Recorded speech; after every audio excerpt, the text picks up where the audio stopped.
Welcome to बायोमेडिजी। बेटे इस lecture में हम डिस्कस करेंगे पॉलिनेटर एजेंट्स के बारे में। हमने लास्ट लेक्चर में डिस्कस किया था पॉलिनेशन के बारे में। उसमें हमने सेल्फ पॉलिनेशन देखा था, क्रॉस पॉलिनेशन देखा था। फिर हमने सेल्फ पॉलिनेशन में भी ये देखा था कि कौन से प्रोसेस ऐसे हैं जो सेल्फ पॉलिनेशन को बेटे क्या कर सकते हैं, प्रमोट कर सकते हैं, और ऐसे कौन से प्रोसेस हैं जो क्रॉस पॉलिनेशन को प्रमोट कर सकते हैं। देन उसके बाद हम देख रहे हैं पॉलिनेशन। हालांकि पॉलिनेशन जो होता है वो पॉलिनेटर एजेंट्स के थ्रू होता है ना, तो उसको ले जाने के लिए भी कुछ चाहिए। पॉलिनेशन को पॉलिन ग्रेन स्टिग्मा पर डायरेक्टली तो पहुंच नहीं जाएगा, या तो विंड के थ्रू पहुंचता है, या फिर एयर के वाटर के थ्रू, या फिर कोई एनिमल लेके जाएगा उसको। वही चीज़ हम देख रहे हैं कौन कौन इसमें इन्वॉल्व हैं जो उसको ट्रांसफर करते हैं। तो चलिए स्टार्ट करते हैं। Pollinator pollinator it is a transferring agent which transfer the pollen grain from anther to the stigma। जो एंथर से स्टिग्मा तक पॉलिन ग्रेन को ट्रांसफर करने के लिए एजेंट यूज होते हैं उसको हम बेटे पॉलिनेटर्स बोलते हैं। और ये एजेंट्स दो टाइप के होते हैं, एबायोटिक एंड बायोटिक। एबायोटिक से आप पता लगा सकते हैं एबायोटिक का मतलब क्या होता है। एबायोटिक का मतलब होता है बेटे नॉन लिविंग फैक्टर्स, ऐसे फैक्टर्स जो पॉलिनेशन कराने में हेल्प कर रहे हैं बट वो नॉन लिविंग है। अब एबायोटिक फैक्टर आप जानते ही होंगे। एबायोटिक फैक्टर क्या होते हैं, या तो एयर होती है बेटे या फिर वाटर होता है। अब एयर के थ्रू जो पॉलिनेशन होता है उसको हम बेटे एनिमोफिली बोलते हैं। What we call to this anemophily. And those pollen grain which transfer through the water, this kind of pollination is known as hydrophily। अब एयर के थ्रू जो पॉलिन ग्रेन ट्रांसफर होने, उनके पास क्या कंडीशन ऐसी होनी चाहिए कि वो एयर के थ्रू ट्रांसफर हो सके। अब बेटे एयर के थ्रू वो उड़ कैसे सकते हैं, कैसे वो एयर में एयर के थ्रू जा सकते हैं। अगर पॉलिन ग्रेन लाइट होगा, हल्का होगा, तभी तो उड़ सकता है ना। वो हल्का भी होना चाहिए और बेटे स्टिक नॉन स्टिकी भी होना चाहिए। इसका मतलब अगर उड़ जाता है वो तो किसी भी दूसरी जगह पर चिपक नहीं जाए और वो अपने टारगेट के पास तभी तो पहुंच पाएगा जब वो कहीं पर उसको बैरियर ना मिले, रुके नहीं हो। अगर स्टिकी होगा, पता लगा स्टिकी है, तो पॉलिन ग्रेन एयर से उड़ तो गया बट अपने डेस्टिनेशन पर नहीं पहुंचा, अपने स्टिग्मा पर नहीं पहुंचा। तो उस कंडीशन के लिए पॉलिन ग्रेन को बेटे लाइट वेटेड भी होना चाहिए, नॉन स्टिकी होना चाहिए, चिपके नहीं रास्ते में, स्मूथ भी होना चाहिए। ठीक। अब इसको जो लैंड करने वाला है, जो इसको लेगा, वो कैसा होना चाहिए, स्टिग्मा। स्टिग्मा बेटे इसका कैसा होना चाहिए, स्टिग्मा इसका फेदरी होना चाहिए। ये इसका स्टिग्मा है, स्टिग्मा कैसा होना चाहिए, फेदरी, ताकि जब भी पॉलिन ग्रेन इस पर लैंड करे तो पॉलिन ग्रेन लैंड करने पर इस पर आराम से चिपक जाए, कहीं इधर उधर गिर नहीं जाए। तो इस वजह से यहाँ पर बेटे ये सपोज कोई पॉलिन ग्रेन है, इस पॉलिन ग्रेन जहाँ पर ये लैंड किया है ये क्या है, स्टिग्मा है, और स्टिग्मा शुड बी फेदरी। ठीक। अब हम बात करते हैं बेटे वाटर के थ्रू पॉलिनेशन की। तो वाटर भी इन्वॉल्व होता है पॉलिनेशन कराने में। अब कुछ हाइड्रोफाइट्स प्लांट होते हैं जो पानी के नीचे आ रहे हैं, तो उसमें तो बेटे एयर काम करेगी नहीं, वहाँ इंसेक्ट्स भी काम नहीं करेंगे, एनिमल भी काम नहीं करेंगे।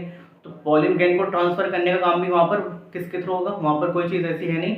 तो वहाँ पर जो पॉलिन ग्रेन ट्रांसफर करने का काम होगा बेटे वो वाटर करंट के थ्रू होगा, पानी की लहर के थ्रू।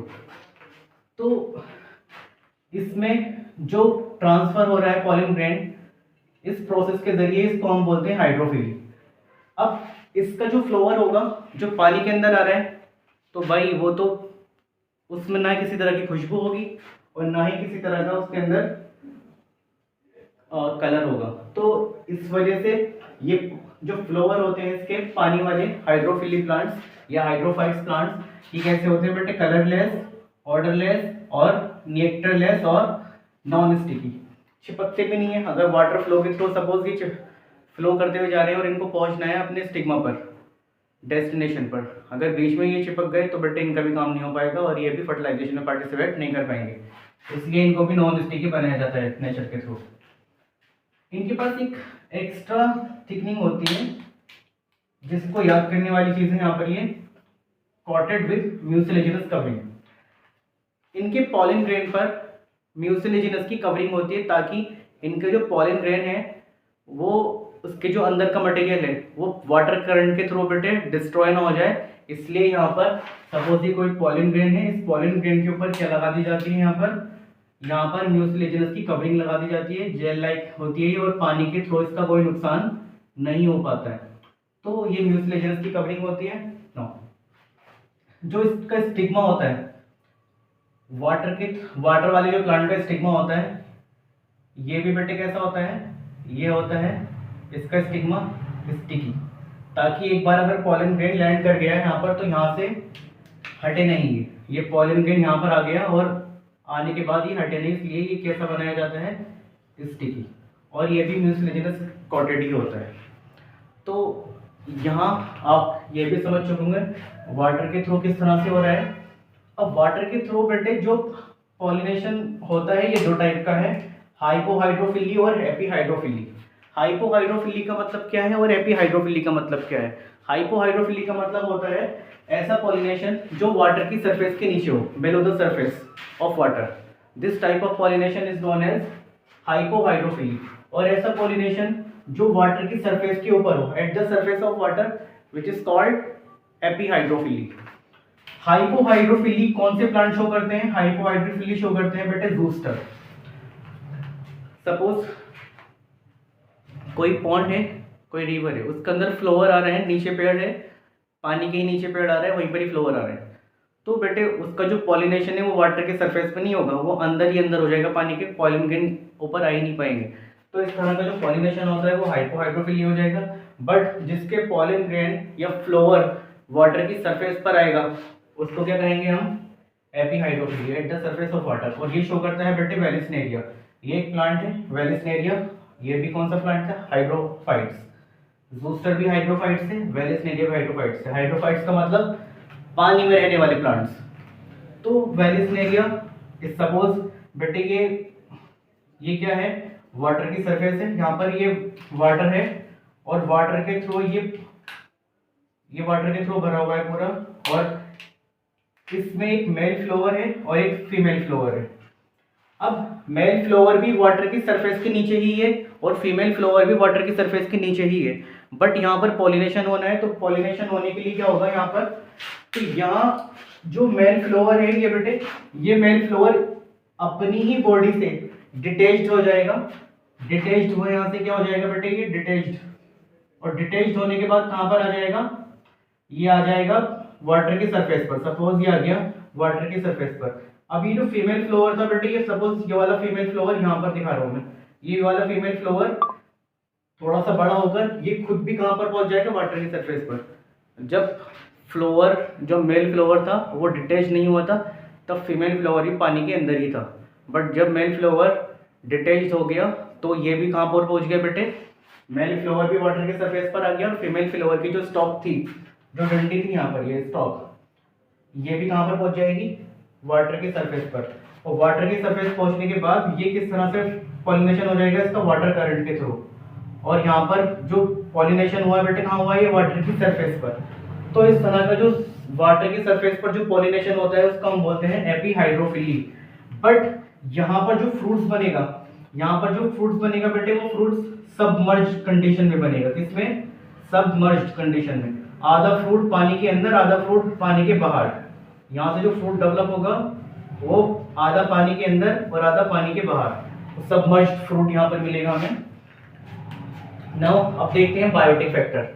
बायोटिक कैसे इन्वॉल्व होते हैं यहाँ पर? सपोज ये बायोटिक का मतलब क्या है? यहाँ कोई लिविंग फैक्टर है जो इसमें इन्वॉल्व है, लिविंग फैक्टर।